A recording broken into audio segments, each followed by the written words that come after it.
Can you imagine what it would feel like to become a huge star, make tons of money, and achieve global fame, just to lose it all and end up working in a peanut factory? That is exactly what happened to Beau Brooks, a YouTuber who accumulated millions of subscribers, toured the world, and mingled with huge celebs, yet slowly faded into irrelevancy to the point where he is now working a 9-to-5 job. Now, I need to start this off by saying that I am not making a hit piece. This is not an insult to Beau or his journey or where he is today at all. I like Beau. I think he's a really likable, passionate, pretty humble fella. The reason I wanted to make this was because his story is incredibly interesting and frankly, super inspirational. Now, with that in mind, let me take you back to the golden era of YouTube. The year is 2011. Psy had everyone doing the Gangnam Style. Epic rap battles of history were killing the game, and people like me were outraged at Joseph Kony, but didn't really do much. A group of friends from Melbourne, Australia, calling themselves the Janoskians had started a YouTube channel and were starting to achieve pretty decent levels of success for their time. Their content was right up my alley back in the day, but looking back at it now, nuisance-type pranks like public disturbances and annoying people on the train is pretty bottom-tier content in today's world. But back then, their stuff was gold. Times are just super different. They managed to pretty successfully turn their YouTube channel into a fully fledged business. In the space of a few months, they had their first viral video, flew out to Los Angeles, and started almost instant discussions with Jay Sean's manager to kind of figure out how they can turn these boys into superstars. And they eventually signed a movie deal. They starred in something called Public Disturbance with Mike Tyson and Bobby Lee, and then signed with Sony Music and became a fully fledged boy band. They did get a lot of hate up until this point, with many people criticizing them for their reckless and juvenile behavior, but now people had a bit more of a reason to knock on them. Their old school fans saw this move of them doing music as them selling out, and most of their fans were now teenage girls who were into like One Direction and stuff. But it didn't matter though. The 5 of them were really successful at first. They were living out in Los Angeles. They rented this huge house that belonged to Britney Spears. And they were partying with massive celebs like the Kardashians and Ed Sheeran. They even toured the world 3 times as that boy band. Beau Brooks was most recently in a fantastic podcast, which I will link below, where he spoke about how things started declining. Things just started slowing down for them. They started getting booked less, their music career faded, and new releases just weren't getting picked up by radio stations. They booked another world tour to get some cash in, but despite previously selling out arenas, they really struggled to sell tickets at all. One of their shows in Italy only sold 60 tickets. Beau spoke about how their manager came and saw them while in Los Angeles, sat them down, hugged each of them, and just said, "It's over, boys. We've had a good run, but it's done."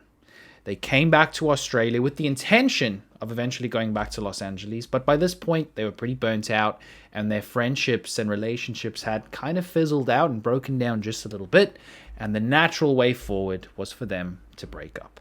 Beau then talks about how he was unable to step off of that roller coaster. He speaks about how he was unable to accept it. He had achieved gold. He had met all these famous people. He was the most subscribed person in Australia at that time and accepted anyone who would want to hang out with him to hear his stories and party with him. He says himself that at that point, he was washed up.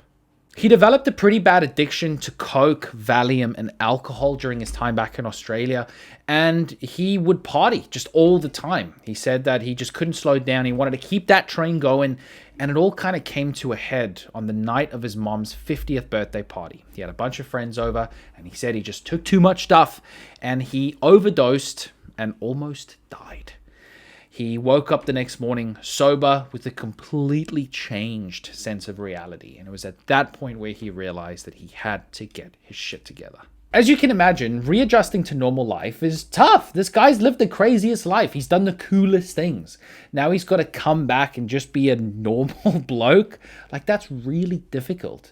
He would also get a ton of hate on his social media pages. He said that the #1 comment that would trigger him the most at this point was when someone would tell him that he fell off. Which just means that you used to be great and look at you now. I got that same comment a few days ago, Beau. Now I realize that you've got 2.2 million subscribers and I've got about 1,000. So it's not exactly the same thing, but I get it. Beau has since started a TikTok where he is super open and very vocal about where he is today.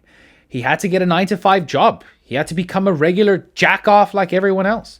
He lives back at home with his mum and he rides a bicycle to work every day because he doesn't have a car. And he's 30 years old. But you know what? He looks really happy.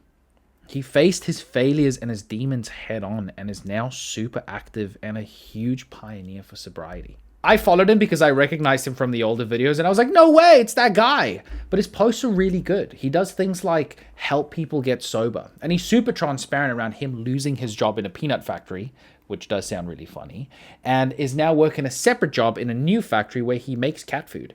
He's recently started a clothing brand called Look Up, which is all about picking yourself up after failing. And it's like, yeah, dude, everyone has failed at something in their life.